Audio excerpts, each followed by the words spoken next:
மணிமாறன் செல்வா மாதிரி கிடையாது தங்கப்பாண்டியன். ஆளுங்கட்சி மினிஸ்டர். பவரில் இருக்க மினிஸ்டர் நீ தனி ஒருத்தனா நின்று எதுவும் பண்ண முடியாது.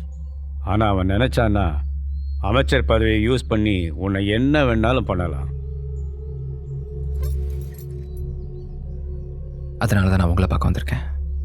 இது சம்பந்தமாக நான் ஏற்கனவே கட்சி தலைமைகிட்ட பேசிட்டேன். அவங்களும் உனக்கு முழு ஒத்துழைப்பு தரதா சொல்லிட்டாங்க. முதல்ல என் கட்சியோட சப்போர்ட்டு உனக்கு இருக்குங்கிறத தங்கப்பாண்டியனுக்கு தெரியப்படுத்துவோம்.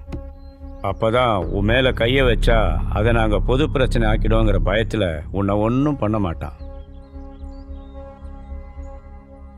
ஆனால் நான் உங்ககிட்ட வேற ஒரு உதவி எதிர்பார்த்து வந்திருக்கேன்.